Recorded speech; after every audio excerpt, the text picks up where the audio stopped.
राम राम मंडळी, स्वागत आहे आपल्या सर्वांचे पुन्हा एकदा दरवर्षीप्रमाणे आपल्या कृषी मित्र विशाल या यूट्यूब चॅनलवरती. मला भरपूर साऱ्या शेतकऱ्यांनी गेल्या 8-10 दिवसामध्ये काही अशा प्रकारचे कापूस पिकाचे फोटोज व्हिडिओज तिथं टाकले आणि याच्यावरती काय उपाययोजना करावी या संदर्भात भरपूर साऱ्या शेतकऱ्यांनी तिथं प्रश्न विचारले. नेमका हा कोणता रोग आहे, ही कोणती समस्या आहे, असे भरपूर सारे शेतकऱ्यांना तिथं प्रश्नचिन्ह उभारलेलं आपल्याला पाहायला मिळतं. तर मित्रांनो, आपल्या पुन्हा एकदा मी तुमचे सर्वांचे स्वागत करतो या व्हिडिओच्या माध्यमातून. ही जी समस्या आहे की पानं कडक होतात, पानं पिवळसर पडतात, पानाच्या ज्या कडा आहेत तर त्या आपल्याला जळालेल्या करपलेल्या अवस्थेत तिथं पाहायला मिळतात. तर याच्यावरती काय सोल्युशन, काय समाधान तिथं करणं गरजेचं आहे आणि हे नेमकं काय प्रकार आहे हे आपण या व्हिडिओच्या माध्यमातून इथं समजून घेण्याचा प्रयत्न करत आहोत.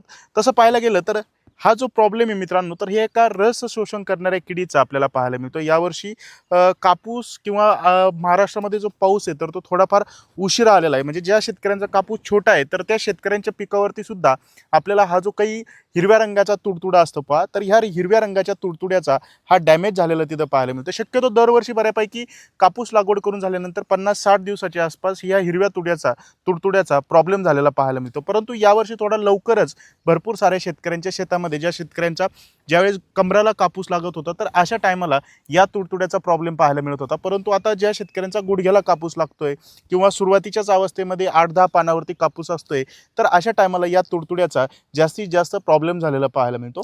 तर शेतकरी मित्रांनो, या व्हिडिओच्या माध्यमातून हा कुठल्याही प्रकारचा रोग नसून आपल्या पिकावरती येणाऱ्या ज्या काही रस शोषण करणाऱ्या किडीचा जास्तीत जास्त अटॅक झाल्यामुळं आपल्याला हा प्रॉब्लेम पाहायला मिळत आहे. मित्रांनो, कापसाच्या पानाच्या पाठीमागच्या साईडने जर तुम्ही निरीक्षण केलं तर अशा प्रकारचा हिरव्या रंगाचा जो तुडतुडा आहे तर तो तुम्हाला पानावरती दिसलेला तिथं पाहायला मिळेल आणि एकंदरीत एकदम हेवीली अटॅक झाल्यामुळं आपले जे कापसाचे पान आहेत ते कडक होतात, त्याच्या कडा तिथं जळलेल्या आपल्याला पाहायला मिळू शकतात. मग आता तुम्ही म्हणत असाल, सर हे सगळं सोडून द्या, याला नियंत्रित करण्यासाठी एखादं चांगलं उपाय इथं सांगण्याचा प्रयत्न करा. तर निश्चितच मी तुम्हाला आज जबरदस्त उपाय हिरवा तुडतुडा नियंत्रित करण्यासाठी या व्हिडिओच्या माध्यमातून सांगणार आहे. मित्रांनो, मी तुम्हाला एक टेक्निकल घटक सांगतो. हा घटक असलेलं कोणत्याही कंपनीचं एखादं कीटकनाशक बाजारामध्ये आणून तुम्ही तिथं कापूस पिकावरती फवारणी करा आणि फवारणी करून झाल्या फवारणी पंप संपायच्या आतमध्येच हा जो काही हिरवा तुडतुडा आहे तर तो जागेवरच मेलेला आपल्याला पाहायला मिळेल. नॉकडाऊन ॲक्शन आहे मित्रांनो. फवारणी करा आणि हिरव्या तुडतुड्याला जागेवरच मारा. मित्रांनो, डायनोटेफ्युरॉन हा घटक असलेलं तुम्ही कोणत्याही कंपनीचं एखादं कीटकनाशक आपल्याला बाजारामधून आणायचं आहे, ज्याच्यामध्ये मी तुम्हाला ऑप्शन पण देतो की सहजरित्या बाजारामध्ये नेमकं कोणतं कीटकनाशक उपलब्ध होऊ शकतं.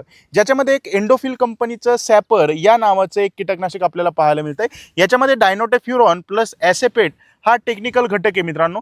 जर तुमच्या तिकडं सॅपर भेटलं तर तुम्ही सॅपर या कीटकनाशकाचा वापर करू शकता 25 ग्राम प्रति 15 लिटर फवारणी पंपसाठी, किंवा मित्रांनो 250 ग्राम प्रति एकरासाठी आपल्याला सॅपर या कीटकनाशकाचा वापर करायचा आहे. किंवा सेम घटक परंतु त्याच्यामध्ये पर्सेंटेज जास्त आहे पहा, डायनोटेफ्युरॉन 70% हा घटक असलेलं सुद्धा काही कीटकनाशक बाजारामध्ये उपलब्ध आहे, ज्याच्यामध्ये हॉगर या नावाचं कीटकनाशक आपल्याला पाहायला मिळतं. मित्रांनो, हॉगर या कीटकनाशकाचा सुद्धा तिथं तुम्ही वापर करू शकता फक्त 5 ग्राम प्रति 15 लिटर फवारणी पंपसाठी. यानं काय होणार, हिरवा तुडतुडा तुमचा जागेवरच कंट्रोल झालेला पाहायला मिळेल.